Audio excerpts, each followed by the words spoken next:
जय माँ काली। भारत माता की जय। भारतवासियों, एक छोटी सी खुशखबरी आई है, मैंने सोचा आपके साथ बांट दूं। तेजस मार्क 1A के लिए तीसरा इंजन हिंदुस्तान एरोनॉटिक्स को मिल गया है। आपको पता ही है कि 5,375 करोड़ का सौदा हुआ था जनरल इलेक्ट्रिक, जो अमेरिकन कंपनी है, 404 इंजन के लिए, जो 99 इंजन का सौदा हुआ था। तो एक मार्च में मिला था, दूसरा जुलाई में मिला था, तीसरा अब सितंबर में आके मिला है। और जी कंपनी कह रही है कि सितंबर तक हम आपको चौथा इंजन दे देंगे, साथ में इसी साल के आखिर तक हम 12 इंजन आपको दे देंगे, और अगले साल से 20 इंजन हर साल दे दिए जाएंगे। लेकिन विदेशी कंपनियों की चतुरता, चतुराई और किसी देश की तरक्की में बाधा बनने की वर्षों पुराना इनका इतिहास है। विदेशी देश और विदेशी कंपनियां ऐसा करती रहती हैं, जैसा हमारा इन्होंने तेजस के बारे में लेट किया कि हमारे को 2023 में ये तेजस मार्क 1 के लिए सारे इंजन 404 मिलने चाहिए थे, जो कि अमेरिका ने और इस कंपनी ने अड़चन लगाई कि कोई देश आगे कैसे बढ़ रहा है, भारत आगे कैसे बढ़ रहा है, हमारे से कैसे टक्कर लेने की इसकी ताकत बढ़ती जा रही है। तो ये विदेशी देश और विदेशी कंपनियां ऐसे रोड़े अटकाती हैं। इसलिए मेरा निवेदन है मोदी सरकार से, जो भी अब इंजन लिए जाएं या जो भी इंजन साफरन के साथ बातचीत चल रही है, उसके एक एक अक्षर को 100 बार पढ़ा जाए, 1000 बार पढ़ा जाए, और पूरे एक एक चीज़ को अगर कंपनी मानती है तो ठीक है, नहीं तो हमारे कावेरी इंजन की क्षमता कंटिन्यू पैसा दिया जाए, इसको बढ़ाई जाए।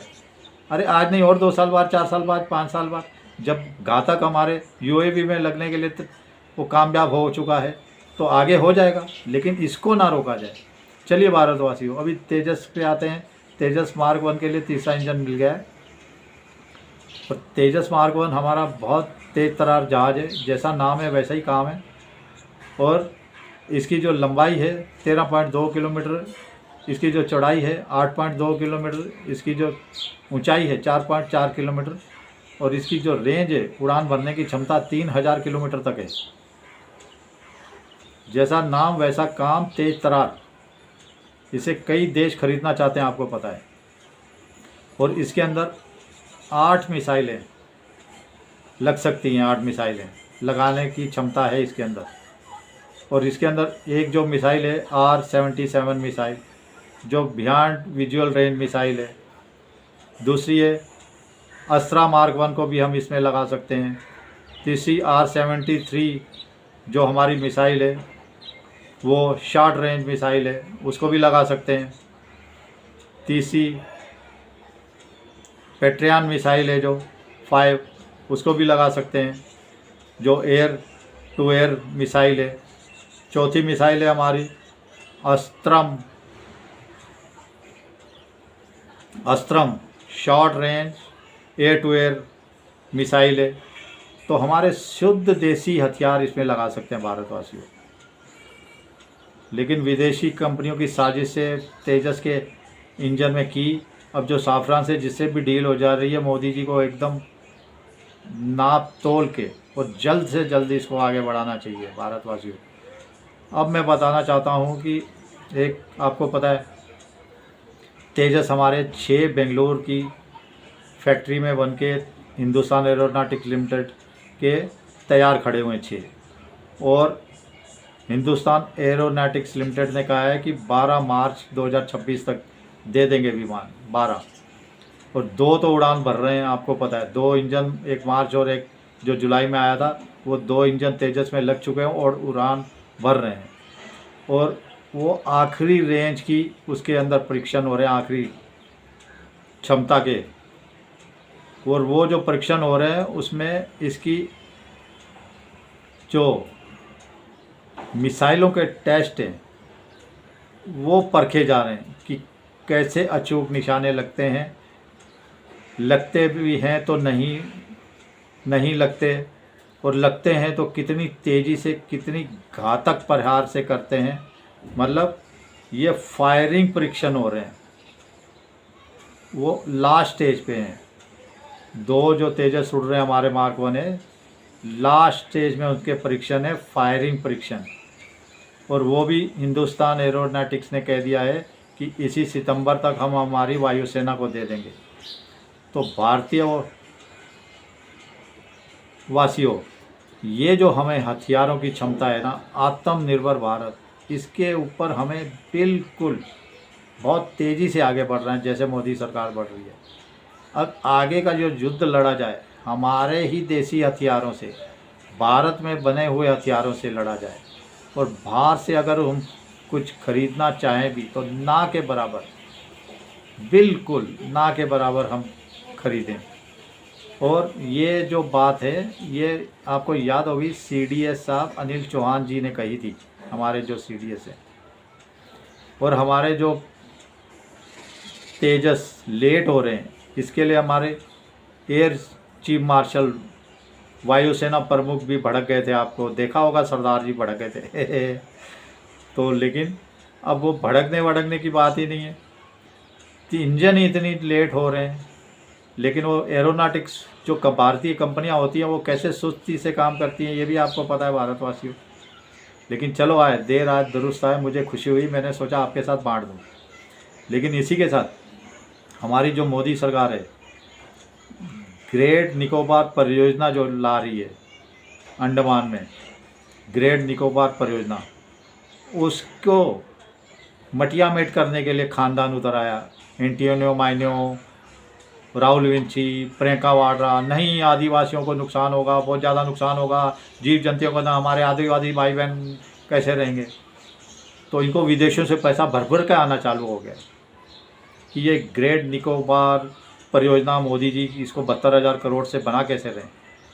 वो परियोजना हमारा इतना क्षमता बढ़ जाएगी हमारी रक्षा की, हमारी सीमाओं की, हमारे बंदरगाह बनेगा बहुत भारी, हमारा एयरपोर्ट बनेगा, 100 किलोमीटर के स्क्वायर किलोमीटर में एक नया शहर बनेगा। और वहाँ की आदिवासी जो जनसंख्या सिर्फ 2000 है, 2000 के करीब है। तो सोचिए उसकी जो टोटल है उस आइलैंड की क्षमता, वो टोटल है 500 से 600 स्क्वायर किलोमीटर। तो अगर 100 किलोमीटर के एरिया में हम एक नया शहर बना रहे हैं, हमारी सेना को, हमारे देश को मजबूती प्रदान हो रही है, हमारे जो व्यापार होते हैं उस रास्ते से, उस पर हम नज़र रख पाएंगे, खास करके चीन पे नज़र रख पाएंगे। तो इस देश द्रोही, गद्दार, भारत द्रोही, हिंदू द्रोही खानदान को कितनी आग लग गई है। एंटियोनियो माने बोल रही है आदिवासियों को, अरे जो 400-500 स्क्वायर किलोमीटर का एरिया बचेगा तो वो 20 जो 2000 हमारे आदिवासी परिवार हैं उनको कम पड़ेगा क्या। किसी भी देश की, कुछ भी देश के लिए अच्छा हो, उसके लिए हर चीज़ में अड़ंगा लगाना, अड़चन लगाना और फिर कहना ये तो हमने ही कहा था, हमारे ही परियोजना है। शर्म भी नहीं आती इस खानदान को, भारतवासियों। और उससे क्या होगा, अब जो हमारे आदिवासी भाई बहन हैं, वो भी, उनके जीवन में भी सुधार होगा, वो भी 3 स्टार 5 स्टार होटल का खाना खा सकेंगे। पूरे भारत में दुनिया कैसे रहती है, क्या क्या हमारे खान पान है, वो भी उसका जायका ले सकेंगे, हमारे जैसे कपड़े पहन सकेंगे, दीन दुनिया देख सकेंगे, वहाँ से बाहर निकल के पूरे भारत के साथ दुनिया घूम सकेंगे। लेकिन ये बेशरम खानदान देखो कैसे जलालत पे उतर आ जाता है। हमारी सुरक्षा के लिए वो परियोजना कितनी अच्छी है, कितनी मजबूत है हमारे देश के लिए। लेकिन इसके साथ ये तो खानदान के साथ इसकी पूरी पार्टी ही कैसे गद्दारी पे उतरी हुई है।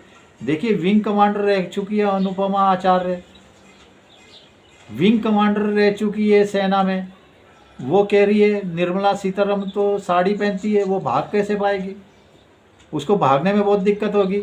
मतलब हम तो उसके मार डालेंगे, उसको बचने का मौका ही नहीं मिलेगा क्योंकि वो साड़ी पहन के चलती है।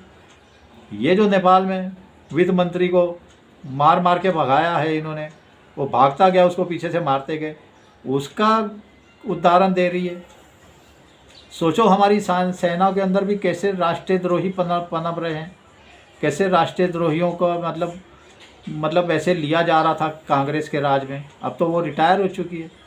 अनुपमा आचार्य लेडीज है, लेडीज़ के लिए कांग्रेस के अंदर कितनी सोच भयंकर है भारतवासियों। एक लेडीज़ को मरवाना चाहती है सोच, बता रही है कि हम गैंग लेके जाएंगे, मेरे साथ एंटोनियो मानी भी होगी, राहुल विंची भी होगा, प्रियंका वाड्रा भी होगी, मैं भी होंगी, और हमारे कांग्रेसी जो यूथ है, बूथ है, वो भी होगा, और हम भागेंगे निर्मला सीतारमन जी के, और वो तो हमारे से बच ही नहीं पाएगी, तो वो भाग ही नहीं पाएगी क्योंकि साड़ी बांधती है। हम तो उसको कूट कूट के मार देंगे, उसको, उसका हड्डियाँ पड्डियाँ एक टेस्ट हैं। सोचिए इनके विचार भारतवासियों, इनकी जहरीली सोच पूरी कांग्रेस की। इसीलिए मैं कहता हूँ जागरूक होइए सनातनियों, हिंदुओं। ये हिंदुओं से नफरत है, इसको भारत भूमि से नफरत है, इस खानदान को, ये कांग्रेस पार्टी को, पूरी कांग्रेस पार्टी को ले लीजिए। अब मैं पहले किस खानदान को कहता, पूरी पार्टी को, कांग्रेस को ले लीजिए। इसको हमारे देश से नफरत है, हिंदुओं से नफरत है, सनातनियों से नफरत है। तो ये हमारे देश के क्या हो गए, जो इनके साथ रहने वाले इनके सांसद हैं, उन्होंने एनडीए के राष्ट्रपति को वोट दिए। सोचिए वो भी इनके चंगुल से निकल रहे हैं। भारतवासियों आप भी जागिए, सोचिए, बताइए कमेंट में करके मैं सही बोल रहा हूँ कि गलत बहर रहा हूँ। बाकी तीसरा तेजस आने की खुशी में एक बार फिर से बधाइयाँ, और 2 तेजस जो आखिरी चरण में इसके परीक्षण हो रहे हैं, फायरिंग परीक्षण, वो 2 हमारे वायुसेना को मिल जाएंगे। बहुत बहुत बधाइयाँ, बहुत बहुत खुशियाँ। चलिए आप भी जागरूक होइए और अपनी एकता को बढ़ाइए भारतवासियों। घर बैठने से एकता नहीं होती, सड़कों पर भी हमें आना पड़ेगा। चलिए, भारत माता की जय। जय श्री राम, जय श्री हनुमान, वंदे मातरम, जय हिंद।